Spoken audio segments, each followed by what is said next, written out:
నా విషయంలోనే నన్ను ప్రశ్నించడమే సభా సాంప్రదాయాలకు విరుద్ధము. అసలే కాదు అధ్యక్ష, అసలే కాదు అధ్యక్ష. అధ్యక్ష అధ్యక్ష నన్ను ప్రశ్నించడం అధ్యక్ష,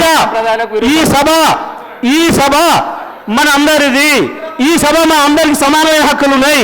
మా అందరి తరఫున మీరు పెద్ద మనిషి మాత్రమే ఆడ కూర్చున్నారు తప్ప ఈ సభ మీ సొంతం కూడా కాదు. ఈ విషయం అధ్యక్ష అధ్యక్ష అధ్యక్ష వారు మాట్లాడిన ప్రతి పదం వెనుకకు తీసుకోవాల్సిందే. ఈ రోజు చేర్ని దూషించిన సందర్భంలో వారు క్షమాపణ చెప్పాల్సిందే అధ్యక్ష, క్షమాపణ చెప్పాల్సిందే అధ్యక్ష. ఆంకారంతో మాట్లాడకూడదు అధ్యక్ష, క్షమాపణ చెప్పాల్సిందే అధ్యక్ష, క్షమాపణ చెప్పాల్సిందే.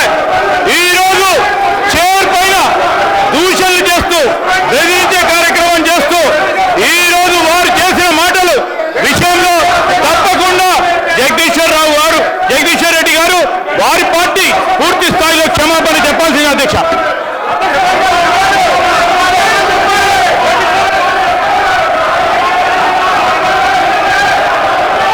స్పీకర్ సార్, శ్రీధర్ బాబు గారు ఆ మాట వినండి. జగదీష్ రెడ్డి గారు ఏం తప్పు మాట్లాడిండ్రు?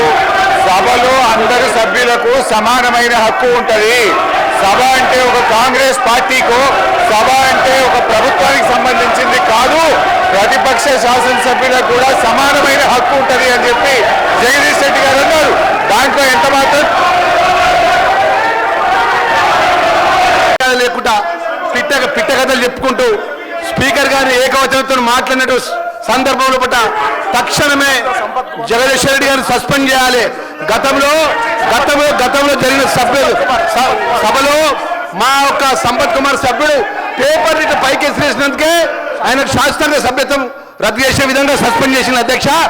జగదీశ్వర్ రెడ్డి గారిని తక్షణమే సస్పెండ్ చేయాలని చెప్పి మిమ్మల్ని కోరుతున్నాం అధ్యక్ష. దళితులపై జరిగినటువంటి అవమానాన్ని యావత్తు దళిత జాతికి క్షమాపణ చెప్పాలి. మొదటి నుంచి కూడా టీఆర్ఎస్ ప్రభుత్వం దళితుల మీద చిన్న చూపు, దళిత వర్గాల చిన్న చూపు, చేరు మీద చిన్న చూపు.